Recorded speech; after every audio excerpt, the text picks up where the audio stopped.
Hello, good morning, नमस्कार दोस्तों। उम्मीद है आप सभी लोग अच्छे होंगे, आप सभी लोग बहुत बढ़िया होंगे।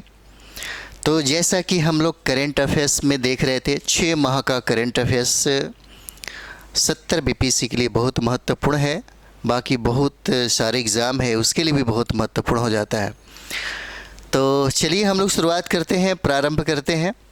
और ये आपका जो सेशन है बीपीएससी से संबंधित, कहे तो बीपीएससी हो गया, जितने भी कंपटीशन है जो आयोजित होने वाले एग्ज़ाम है बिहार में और अदर भी स्टेट की बात किया जाए तो वहाँ के लिए बहुत इम्पोर्टेंट हो जाता है। पहला प्रश्न हम लोग देखते हैं। आइए पहला प्रश्न देखा जाए। पहला प्रश्न कहता है मार्च 2024 को, पहला प्रश्न है मार्च 2024 को सर्बिया में आयोजित world athletics cross country championship 2024 के लिए स्पोर्ट्स अथॉरिटी ऑफ इंडिया ने पटना पुलिस से किस लड़की का चयन किया है। बिहार करंट अफेयर्स है इसलिए बहुत इम्पोर्टेंट हो जाता है। यह बिहार करंट अफेयर्स है इसलिए बहुत इम्पोर्टेंट हो जाता है आपके लिए। बिहार करंट अफेयर्स से प्रश्न बहुत ही ज़्यादा पूछने लगे हैं आजकल, बहुत ही अधिक सवाल पूछा जाता है बीपीएससी में। लगभग अगर 30 प्रश्न करंट अफेयर्स का हो तो 10 से 12 प्रश्न पूछे जाते हैं करंट अफेयर्स बिहार से। चलिए आगे बढ़ते हैं। मार्च 2024 को सर्बिया में आयोजित world athletics cross country championship 2024 के लिए स्पोर्ट्स अथॉरिटी ऑफ इंडिया ने पटना पुलिस से किस लड़की का चयन किया है। प्रश्न यही है। चलिए आप लोग भी बनाते रहिए कमेंट्स में, अगर याद आ रहा है तो देते चलिए। इसका आंसर सी हो जाएगा, अंजलि कुमारी हो जाती है। अंजलि कुमारी का चयन पटना पुलिस ने किया है। आंसर सी हो जाएगा, अंजलि कुमारी का चयन पटना पुलिस ने किया। ऑप्शन में हम लोग यहाँ पे देखेंगे, कुछ डिस्कशन भी देखा जाए। World athletics cross country championship 2024 में बिहार के पटना पुलिस में कांस्टेबल पद पर कार्यरत है ये अंजलि कुमारी, जो छपरा की रहने वाली है। अंजलि कुमारी जो है ये पटना पुलिस में कांस्टेबल पद पर कार्यरत है और ये छपरा की रहने वाली हैं। इन्हीं का चयन किया गया है। इस चैंपियनशिप में भारत का प्रतिनिधित्व कुल 6 खिलाड़ी करेंगे, जिसमें 3 पुरुष और 3 महिला शामिल होंगे। यहाँ पे हम लोग देखते हैं विश्व एथलेटिक्स क्रॉस कंट्री चैंपियनशिप 2024। इसमें कुछ महत्वपूर्ण है, जैसे इसका आयोजन 30 मार्च 2024 को किया गया, सर्बिया में बेलग्रेड में किया गया 30 मार्च 2024 को। और यह विश्व एथलेटिक्स क्रॉस कंट्री चैंपियनशिप 2024 का जो संस्करण है यह 45वां संस्करण हो जाएगा और इसमें 5 स्पर्धा शामिल है। पदक तालिका में शीर्ष स्थान कहा जाए, यानी कि पहला स्थान केनिया को प्राप्त हुआ। केनिया ने 11 पदक जीते, जिसमें 6 स्वर्ण, 2 रजत और 3 कांस्य पदक था। इस पदक तालिका में केनिया का प्रथम स्थान है और दूसरा स्थान इथियोपिया का हो जाएगा। और इथियोपिया ने 10 पदक जीते, जिसमें 2 स्वर्ण, 6 रजत और 2 कांस्य पदक जीते। इस पदक तालिका में तीसरा स्थान युगांडा का है। तीसरा स्थान जो है युगांडा का है और इसने कुल 5 पदक जीते। 1 स्वर्ण पदक, 1 रजत और 3 कांस्य पदक जीते। पूछा जा सकता है कि विश्व एथलेटिक्स क्रॉस कंट्री चैंपियनशिप 2024 में पहला स्थान, शीर्ष स्थान किसने हासिल किया, तो ये केनिया हो जाएगा। और केनिया ने 11 पदक जीता, जिसमें 6 स्वर्ण, 2 रजत और 3 कांस्य पदक था। और इसी में प्रतिनिधि के तौर पे 6 खिलाड़ियों को शामिल किया गया, जिसमें 3 खिलाड़ी महिला होती हैं और 3 पुरुष खिलाड़ी होते हैं। जिसमें पटना पुलिस में कांस्टेबल पद पर जो कार्यरत हैं जिनका नाम है अंजलि कुमारी, ये छपरा की रहने वाली है। इन्हीं का चयन किया गया। चलिए अगला प्रश्न हम लोग देखते हैं यहाँ पे। अगला प्रश्न है बिहार में कृषि विकास को, अगला प्रश्न, बिहार में कृषि विकास को बढ़ाने के लिए राज्य में कौन सा कृषि रोड मैप लॉन्च किया गया है?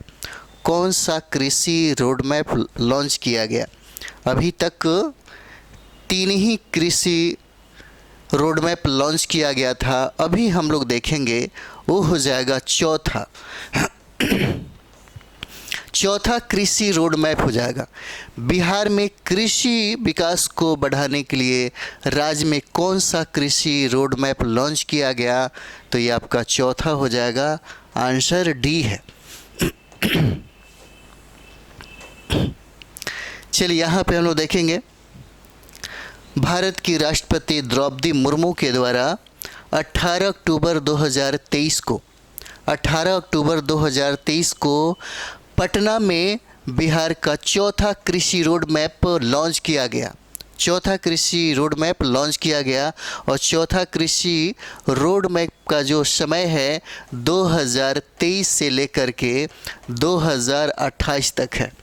ये भी सवाल आपसे पूछा जा सकता है कि चौथा कृषि रोड मैप कब से कब तक लागू किया गया?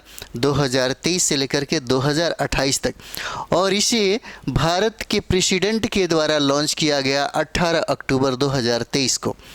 बिहार सरकार 2008 से ही कृषि रोड मैप को लागू कर रही है। 2008 से ही यह प्रारंभ किया जा रहा है। पिछले 3 कृषि रोड मैप के कार्यान्वयन के परिणाम स्वरूप राज्य में धान, गेहूं और मक्का की उत्पादकता लगभग दोगुनी हो गई है। इस पे जब से काम किया जा रहा है। कहा जा रहा है कि मशरूम, शहद, मखाना और मछली के उत्पादन में भी बिहार का स्थान अग्रणी हो गया है। बिहार अग्रणी राज्य बन गया है। मशरूम के लिए, शहद के लिए, मखाना और मछली के उत्पादन के लिए बिहार राज्य भी अग्रणी बन चुका है। चलिए अगला प्रश्न हम लोग देखते हैं। तीसरा नंबर सवाल है। तीसरा कहता है कि मार्च 2024 को बिहार कैबिनेट विस्तार के बाद बिहार राज्य के नए कृषि मंत्री किसे बनाया गया?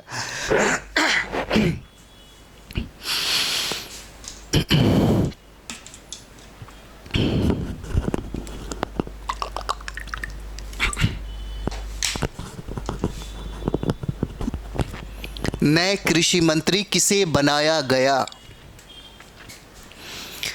मार्च 2024 को बिहार कैबिनेट विस्तार के बाद बिहार राज्य के नए कृषि मंत्री किसे बनाया गया?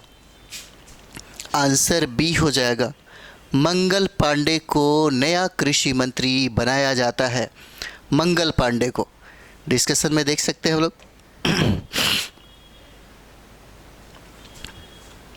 मंगल पांडे को कृषि मंत्री बनाया गया।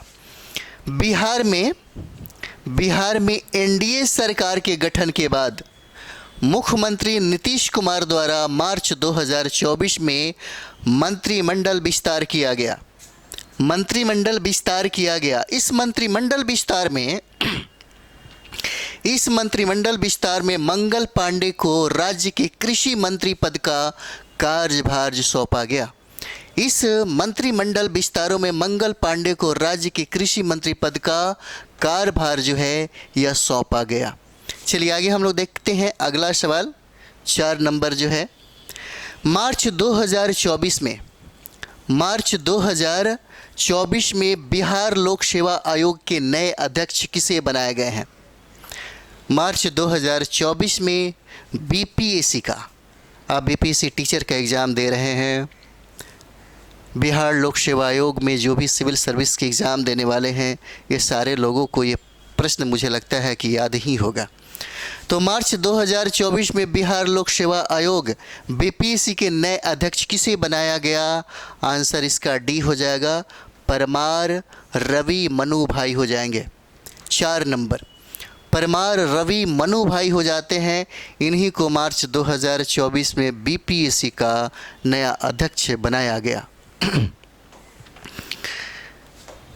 बीपीएससी का नया अध्यक्ष बनाया गया। 5 मार्च 2024 को सामान्य प्रशासन विभाग की ओर से बिहार लोक सेवा आयोग के नए अध्यक्ष की नियुक्ति के संबंध में अधिसूचना जारी किया गया और बिहार लोक सेवा आयोग के नए अध्यक्ष 1992 बैच के आईएएस ऑफिसर परमार रवि मुन्ना भाई को बनाया गया। परमार रवि मुन्ना भाई को बनाया गया। अगला प्रश्न हम लोग यहाँ पे देखेंगे, ये इंपॉर्टेंट प्रश्न है आपके लिए। प्रधानमंत्री राष्ट्रीय बाल पुरस्कार 2024। प्रधानमंत्री राष्ट्रीय बाल पुरस्कार 2024 के लिए बिहार राज्य से कला एवं संस्कृति कैटेगरी में किसे चुना गया है? किसे चुना गया है? 5 नंबर हो जाएगा। प्रधानमंत्री राष्ट्रीय बाल पुरस्कार 2024 के लिए बिहार राज्य से कला एवं संस्कृति कैटेगरी में किसे चुना गया? आंसर ए हो जाएगा, एमडी हुसैन को चुना गया है। एमडी हुसैन को चुना गया है। आंसर ए हो जाएगा। चलिए डिस्कशन में देखेंगे। प्रधानमंत्री राष्ट्रीय बाल पुरस्कार 2024 जो है असाधारण योग्यताओं और उत्कृष्ट उपलब्धियों के लिए यह पुरस्कार बच्चों को दिया जाता है। राष्ट्रीय स्तर की ये पुरस्कार 5 से लेकर के 18 वर्ष के आयु वर्ग के बच्चों को बच्चों की बहादुरी, कला एवं संस्कृति, पर्यावरण, नवाचार, विज्ञान एवं प्रौद्योगिकी, सामाजिक सेवा और खेल जैसी 7 श्रेणियों में उनकी उत्कृष्टता के लिए दिया जाता है। 7 श्रेणियों में, ये इम्पोर्टेंट है, 7 श्रेणियाँ। प्रधानमंत्री राष्ट्रीय बाल पुरस्कार के विजेता को एक पदक, प्रमाण पत्र और एक प्रशस्ति पुस्तिका दी जाती है। इसमें बिहार के एमडी हुसैन को कला एवं संस्कृति वर्ग में पुरस्कार से सम्मानित किया गया। बिहार के एमडी हुसैन को कला एवं संस्कृति के क्षेत्र में यह सम्मान इनको दिया गया। चलिए अगला प्रश्न हम लोग देखते हैं। 6 नंबर सवाल। 6ठा नंबर हो जाएगा। मार्च 2024 में 30वां राष्ट्रीय राज्य निर्वाचन आयुक्त सम्मेलन। प्रश्न देखते हैं हम लोग। मार्च 2024 में 30वां राष्ट्रीय राज्य निर्वाचन आयुक्त सम्मेलन बिहार राज्य में कहाँ आयोजित किया गया था? बिहार राज्य में कहाँ आयोजित किया गया था? एक बार और देखिए, मार्च 2024 में इम्पॉर्टेंट है। मार्च 2024 में 30वां राष्ट्रीय, क्रम याद रहना जरूरी है। यह पूछा जा रहा है कौन सा क्रम है? 30वां राष्ट्रीय राज्य निर्वाचन आयुक्त सम्मेलन बिहार राज्य में कहाँ आयोजित किया गया था? आंसर इसका हो जाएगा ए, बोध गया में। इसका आंसर हो जाएगा ए, हो जाएगा बोध गया में इसका आयोजन किया गया। बोध गया में। डिस्कशन में आप देख सकते हैं यहाँ पे 30वां राष्ट्रीय निर्वाचन आयुक्त सम्मेलन 2024 बुद्ध की तपोभूमि है। यह ज्ञान बोध की महिमा महान विश्व धरोहर के रूप में जिसको मिली है पहचान। 15 से 18 मार्च 2024 को महाबोधि कन्वेंशन सेंटर बोधगया में बिहार में इसका आयोजन किया गया। यह 30वां राष्ट्रीय निर्वाचन आयुक्त सम्मेलन 2024 का आयोजन बोधगया में किया गया और यह 15 से लेकर के 18 मार्च 2024 में इसका आयोजन हुआ। और यह स्थान है जहां पे इसका आयोजन किया गया था, जहां पे यह सम्मेलन किया गया था, उसका स्थान महाबोधि कन्वेंशन सेंटर बोधगया और यही सेंटर है इसका। तो चलिए आगे बढ़ते हैं हम लोग। अगला प्रश्न हम लोग देखते हैं यहाँ पे 7 नंबर। बिहार म्यूजियम जो पटना में है, बिहार म्यूजियम में नारी शक्ति को दर्शाने के लिए पेट्रोस्पेटिक्स प्रदर्शनी की शुरुआत कब हुई? पेट्रोस्पेटिक्स प्रदर्शनी की शुरुआत कब हुई? 7 नंबर इसका आंसर सी हो जाएगा, 9 मार्च 2024 को। 9 मार्च 2024 को नारी शक्ति को दर्शाने के लिए पेट्रोस्पेटिक्स प्रदर्शनी की शुरुआत किया गया बिहार म्यूजियम में। 9 मार्च 2024 को इसका प्रारंभ किया गया। यही जगह है आपका। बिहार की राजधानी पटना में स्थित बिहार म्यूजियम में, बिहार म्यूजियम पटना में है और यहीं पे मार्च 2024 को नारी शक्ति को दर्शाने वाली रेट्रो एस्थेटिक्स प्रदर्शनी की शुरुआत किया गया। यहीं पे इसकी शुरुआत किया गया, जो यहाँ पे आप देख रहे हैं बिहार म्यूजियम। और ये बिहार म्यूजियम यानी कि संग्रहालय जो है यह पटना में स्थित है। अगला प्रश्न हम लोग देखेंगे यहाँ पे 8 नंबर सवाल है। मार्च 2024 में प्रधानमंत्री नरेंद्र मोदी द्वारा प्रथम राष्ट्रीय रचनाकार पुरस्कार 2024 के अंतर्गत बिहार यानी कि मधुबनी की गायिका मैथिली ठाकुर को किस अवार्ड से सम्मानित किया गया है? मैथिली ठाकुर को किस अवार्ड से सम्मानित किया गया है? एक बार और प्रश्न देखिए, इंपॉर्टेंट है। मार्च 2024 में प्रधानमंत्री नरेंद्र मोदी द्वारा प्रथम राष्ट्रीय रचनाकार पुरस्कार 2024 के अंतर्गत बिहार की गायिका मैथिली ठाकुर को किस अवार्ड से सम्मानित किया गया है? तो यह अवार्ड हो जाएगा स्वच्छता राजदूत पुरस्कार से सम्मानित किया गया है। इनको ये सम्मान जो है स्वच्छता राजदूत पुरस्कार मिला और इसी से मधुबनी की जो गायिका है मैथिली ठाकुर, इन्हीं को सम्मानित किया गया है।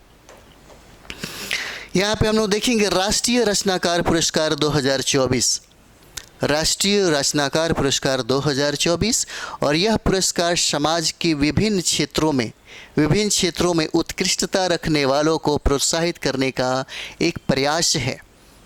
जो लोग उत्कृष्ट काम करते हैं, रचनात्मक काम करते हैं, उन्हीं को यह पुरस्कार देकर के सम्मानित किया जाता है। और इसके अंतर्गत मुख्यतः निम्नलिखित को शामिल किया गया है, जैसे कहानी सुनाने वाले को यह सम्मान दिया जाता है, सामाजिक परिवर्तन की वकालत करने वाले को यह सम्मान दिया जाता है, पर्यावरण स्थिरता में काम करने वाले लोगों को यह सम्मान दिया जाता है, शिक्षा और गेमिंग में उत्कृष्ट काम करने वाले को राष्ट्रीय रचनाकार पुरस्कार से सम्मानित किया जाता है। और ये उत्कृष्टता रखने वालों को प्रोत्साहित करने का एक प्रयास भी हो जाता है। चलिए और भी आगे देखते हैं हम लोग। इस पुरस्कार की शुरुआत सकारात्मक बदलाव लाने हेतु की गई है। इससे रचनात्मकता का उपयोग करने को बढ़ावा मिलेगा। राष्ट्रीय रचनाकार पुरस्कार के लिए सार्वजनिक सहभागिता देखी गई। इस पुरस्कार के अंतर्गत 20 श्रेणियों में लगभग 1,50,000 से अधिक नामांकन प्राप्त हुए और विभिन्न पुरस्कार श्रेणियों में 23 विजेताओं का चयन किया गया। इसमें 3 अंतर्राष्ट्रीय रचनाकार भी शामिल हैं। चलिए अगला प्रश्न हम लोग देखेंगे। यहाँ पे सारे के सारे प्रश्न आपको बिहार से ही मिलेंगे। प्रश्न है, मार्च 2024 में बिहार के किस जिले में सॉफ्टवेयर टेक्नोलॉजी पार्क का उद्घाटन किया गया? इम्पॉर्टेंट है आपके लिए। मार्च 2024 में बिहार के किस जिले में सॉफ्टवेयर टेक्नोलॉजी पार्क का उद्घाटन किया गया? 9 नंबर सवाल है। इसका आंसर सी हो जाएगा, भागलपुर हो जाएगा। भागलपुर में ही सॉफ्टवेयर टेक्नोलॉजी पार्क का उद्घाटन किया गया। सॉफ्टवेयर टेक्नोलॉजी पार्क का उद्घाटन किया गया भागलपुर में, और यह मार्च 2024 में किया गया है। मार्च 2024 में किया गया। यहाँ पे देखते हैं, मार्च 2024 में बिहार के भागलपुर जिले में 165 करोड़ रुपए की लागत से 165 करोड़ रुपए की लागत से software technology park of India का निर्माण किया गया। पूछा जा सकता है कि इसमें कितने रुपए का लागत लगा, तो 165 करोड़ हो जाता है। इससे बिहार में सॉफ्टवेयर और स्टार्टअप को प्रोत्साहन मिलेगा।